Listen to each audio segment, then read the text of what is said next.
Dominique Billot, bonsoir. Bonsoir. Oui. Depuis cette année, vous distribuez les armes sauvages. Oui, tout à fait. Alors les armes sauvages, dites-nous un petit peu plus ce qu'il en est.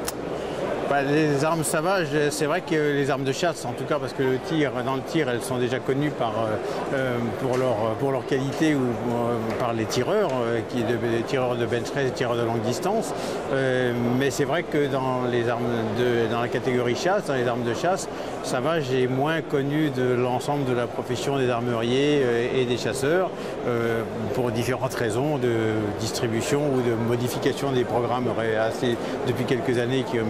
Et Savage a fait beaucoup de progrès, je dirais, et d'innovation technique qui maintenant permettent d'intéresser beaucoup le chasseur européen, parce que quasiment toutes les carabines de chasse sont avec chargeur amovible, ce qui était un must chez nous, et également qu'avec leur système à Q-Trigger, ça leur permet de proposer une détente directe qui correspond à un stasher sans avoir à l'armer, puisqu'on peut descendre jusqu'à 170 grammes sans aucun réglage particulier et en toute sécurité. Et donc ça, c'est vrai que ces deux arguments, en rapport également avec les prix des armes qui sont globalement entre 600 et 1500 euros et avec des caractéristiques qui sont tout à fait compétitives, je dirais.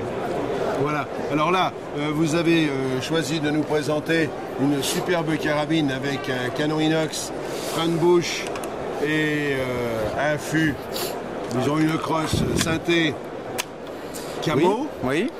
Ah, c'est plutôt sympa ça comme produit. Alors là, il y a effectivement sur ce modèle qui est le modèle 116, modèle 116 Bee Hunter, qui a toutes les caractéristiques, puisqu'elle a la crosse à Q-Stock, c'est-à-dire avec le boîtier qui repose sur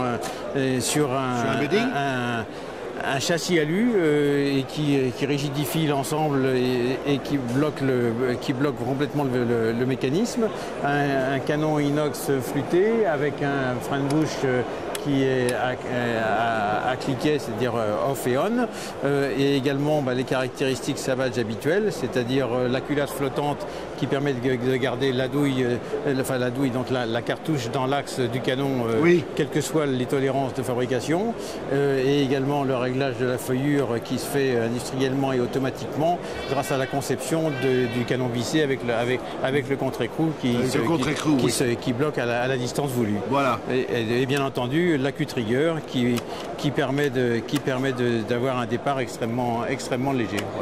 Voilà. Le canon donc est complètement flottant. Oui, bien sûr.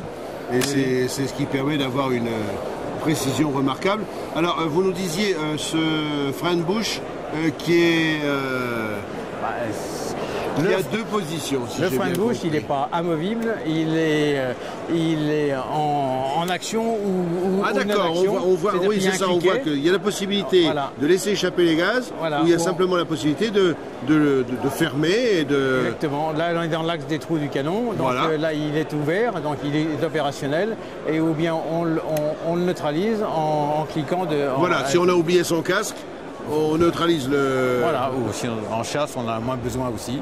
Donc voilà. C'est-à-dire qu'il faut avoir une protection auditive quand même lorsqu'on utilise le frein de bouche. Oui, enfin surtout les gens qui sont autour. Le chasseur moins, mais de toute façon, à mon âge, oui, il faut. Je crois combien ça doit être la même chose. Je n'osais pas. Il n'osait pas. Vous voyez, on a quand même une arme qui est super sympa. Et ça, celle-là, très bientôt, dès que les livraisons seront effectuées sur chasson.com, je vous la présente. Avec une optique, avec tout ce qu'il faut dessus, et sur stand de tir. Merci Dominique. Je vous en prie. Au revoir Claude.